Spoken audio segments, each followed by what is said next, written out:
buhay. Mamiss ko tong lugar na to.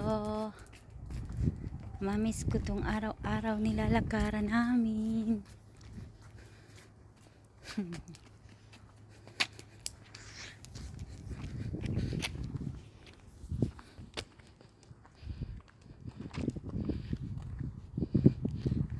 Tuwing 3:30 kami ay lumalabas, dalawa.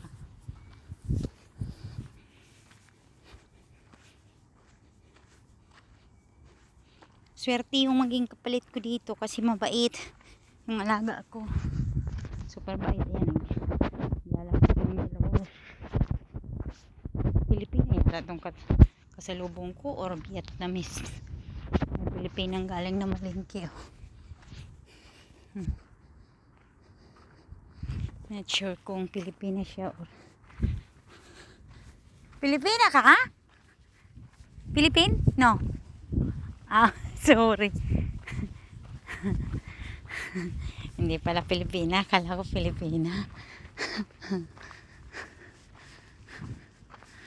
That house. Akala ko Pilipina. Myanmar. Mami's.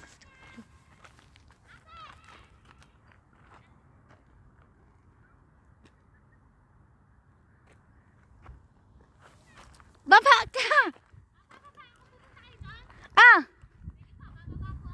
Punta pa akong supermarket. Mabiling pagkain tong isa. Pilipina. Para nakita na kita noon. Last year. Ikaw yung kumakaway sa aking ate, taga-Salala ako. Yan din yung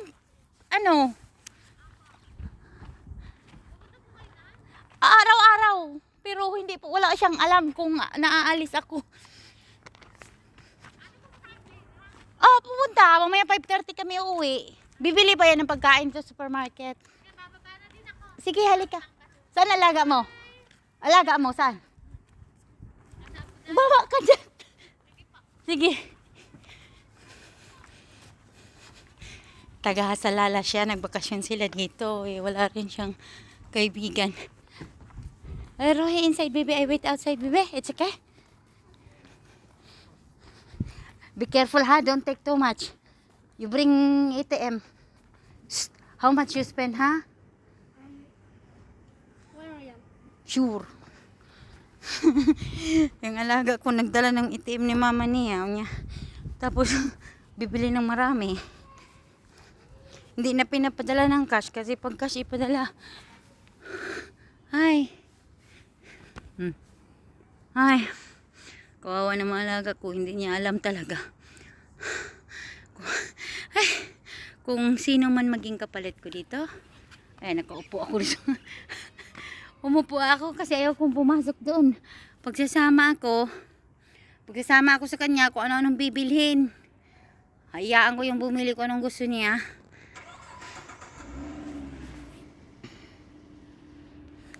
Kung sino maging kapalit ko, ang swerte talaga. Kasi mabait talaga yung amo ko. Mabait yung alaga ko. Kahit kailan wala akong masabi sa alaga ko. Super bait. So sana man lang kung sino maging kapalit ko dito, mahalin nyo naman alaga ko. Yun lang pakiusap ko. Kasi kung hindi talaga kailangang umuwi at hindi to nangyari na hindi nidisturbo ko ng mga tao, hindi sana masira yung trabaho ko. Kaso yung minsan napapansin ni madam talagang bumababa ako, umiiyak ako. Sobrang lungkot. Kaya ngayon lang, bago lang ako nila pinalayang lalabas-labas paghapon.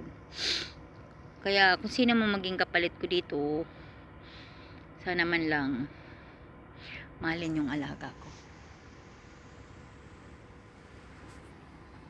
Hindi ko na alam kung kasi pag alis ko hindi ko maaga akong alis, hindi ako magpapakita sa mga alaga ko kasi ayaw ko masaktan yung mga alaga ko. Kaya kung sino man maging kapalit ko dito, sana mahalin yung alaga ko kasi kahit kailan hindi ko yan sinasaktan. Hindi rin pasaway, hindi ko naranasang magbigay ng tubig, hindi ko naranasang magsubo sa batang yan. Talagang, ayun, nagbibili ng kung ano-ano. Kaya ako, sana kung sino maging kapalit ko dito, mahalin yung alaga ko kasi yung dalawang alaga ko, sobrang bait. Kitang ulo ko. Nahilo ako.